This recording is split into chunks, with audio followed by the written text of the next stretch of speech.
एक बार की बात है, एक गांव में एक बालक रहता था। उस बालक का नाम उत्तम था। उत्तम के पिता अपाहिज थे। उसकी माता गांव के बच्चों की प्राथमिक शिक्षिका थी। वे अपना घर भी संभालती एवं गांव के बच्चों को भी पढ़ाती।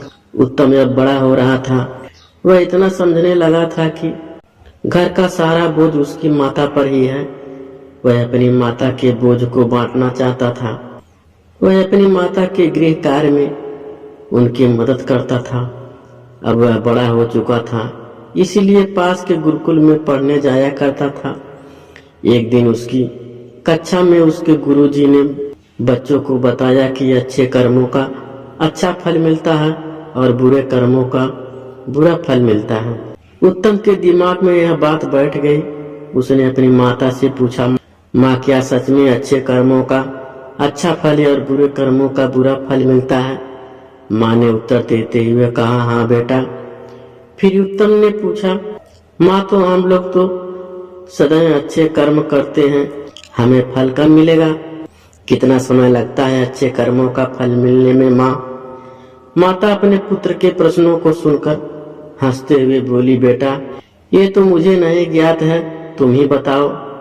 तो उलझे हुए उत्तम ने कहा, मुझे भी नहीं पता माँ। अपने बेटे की उलझन को देखते हुए माँ बोली, यह सब छोड़, देख आज खेत से मकई लाए हूँ, चल तुझे पका कर खिलाती हूँ।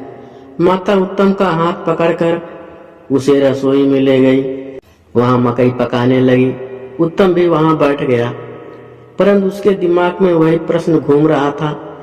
अगले दिन उत्तम जल्दी गुरुकुल में जाता है। वहां जाकर वह गुरु के आश्रम के बाहर उनकी प्रतीक्षा करता है।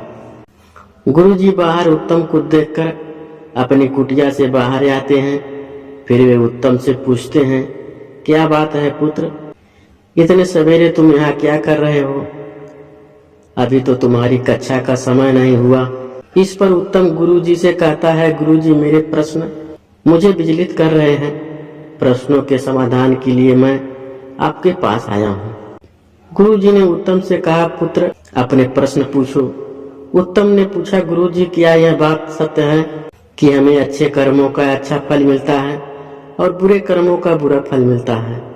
गुरुजी ने असहमत जताते हुए हाँ कहा। हाँ सुनने के उपरांत उत्तम ने दूसरा प्रश्न पूछा, गुरुजी अच्छे कर्मों का फल कितने दिन में मिलता है? गुरुजी ने उत्तर दिया, समझ पुत्र, जब उस कर्म के फल आने का समय होता है उस समय ही अच्छा या बुरा फल मिलता है। आतुर उत्तम ने पूछा, परंतु गुरुजी यदि मैं दोगुने उत्साह से अच्छे कर्म करूं तो? गुरुजी उत्तम की बात एवं मनोदशा को समझ चुके थे। उन्होंने उत्तर दिया, तब बेटा दोगुना समय लगेगा। व्याकुल उत्तम ने फिर पूछा, गुरुजी यदि मैं और मेहनत से या ध्यान पूर्वक अच्छे कर्म करूं तो? तब गुरुजी ने मुस्कुराते हुए कहा, तब तिगुनी समय लगेगा पुत्र। उत्तम परेशान हो उठा।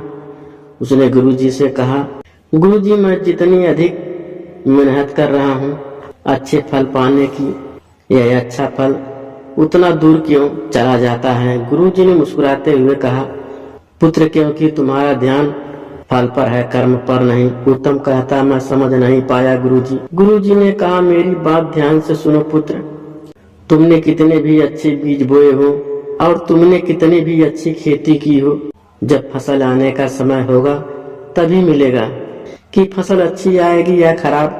तुम कितने भी अच्छी खेती कर लो, समय से पहले फसल नहीं आती।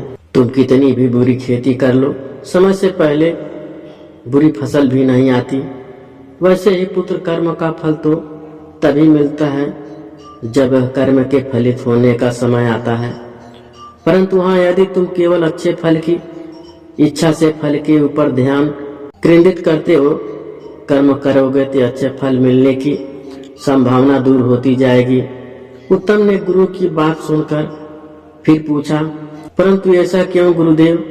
गुरुजी ने उत्तम को समझाते हुए, पुत्र क्योंकि तुम्हारा ध्यान अच्छे कर्म पर है ही नहीं, फिर तुम अच्छे कर्म अच्छे से कैसे करोगे?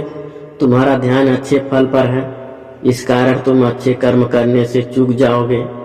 उदाहरण के लिए मैं तुम्हें बताता हूँ, यदि तुम यह सोचकर पढ़ाई करने बैठोगे कि मैं अपनी कक्षा में प्रथम स्थान पर आऊंगा और सदा यही सोचते रहोगे, अपने फल के बारे में चिंतन करते रहोगे, तब कक्षा में प्रथम कैसे आना है उस मार्ग से तुम्हारा ध्यान भटक जाएगा।